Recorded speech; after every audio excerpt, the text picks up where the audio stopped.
हमारा आज का टॉपिक है टोकन्स। तो जैसे हम जानते हैं हमारा सी प्रोग्राम छोटे से छोटे वर्ड्स और फंक्शंस से बना होता है। तो उन्हीं फंक्शंस और वर्ड्स को हम टोकन कहते हैं। तो आइए देखते हैं। In C program each word in punctuation is referred to as a token.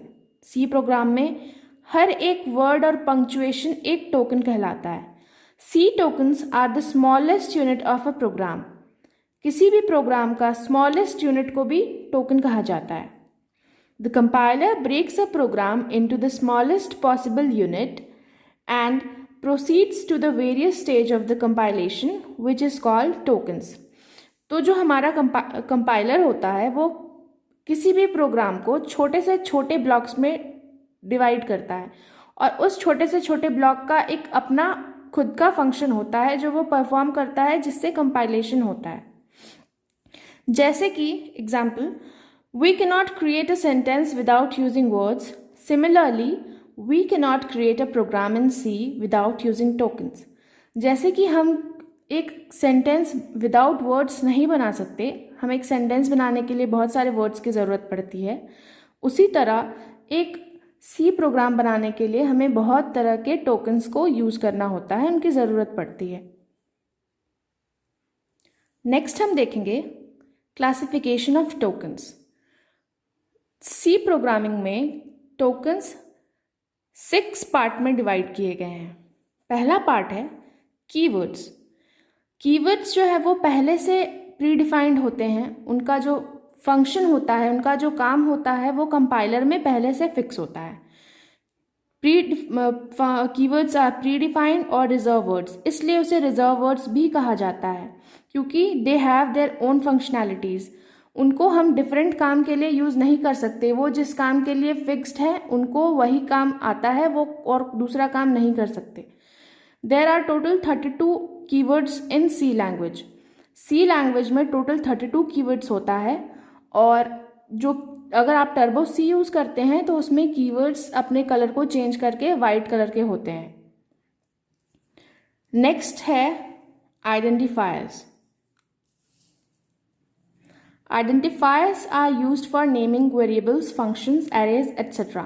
C programming में आप किसी भी फंक्शन या एरे या वेरिएबल किसी को भी कोई भी अगर नाम देते हैं, उसे पहचानने के लिए उसे आइडेंटिटी प्रोवाइड करते हैं, उसे हम आइडेंटिफायर्स कहते हैं। जैसे इंट ए, यहाँ पे इंट एक कीवर्ड है क्योंकि इसका फंक्शन पहले से प्री डिफाइंड है कि ये इंटीजर वैल्यू होल्ड करेगा। बट ए जो है ये किसी वैल्यू को आइडेंटिफाई करने के लिए है। ए के लिए हम यहाँ पे कोई भी वैल्यू यूज़ कर सकते हैं। ए 5 भी हो सकता है, 7 भी हो सकता है, पर उसको ए डिफाइन कर रहा है, इसलिए ए को आइडेंटिफायर कहा गया है।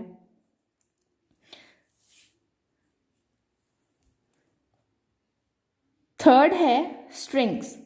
स्ट्रिंग्स जो होते हैं वो 1 डायमेंशनल कैरेक्टर ऑफ एरे होते हैं। स्ट्रिंग्स को हम टर्मिनेट करते हैं with null character. Null character इसके यूज से हम स्ट्रिंग को टर्मिनेट करते हैं और स्ट्रिंग्स हमेशा डबल कोट्स में लिखा जाता है। Strings are always enclosed in double quotes. जैसे कि अगर हम हेलो लिखते हैं तो ये डबल कोट्स के अंदर ये वर्ड स्ट्रिंग कहलाता है। हमारा नेक्स्ट टोकन है operators. Operators are special symbols used to perform mathematical और लॉजिकल टास्क। ऑपरेटर्स जो होते हैं वो मैथमेटिकल और लॉजिकल टास्क के लिए यूज होते हैं। जैसे एडिशन, सब्ट्रैक्शन, कुछ भी अगर हम करते हैं तो ये हम जो भी सिंबल यूज करते हैं ये ऑपरेटर्स कहलाता है।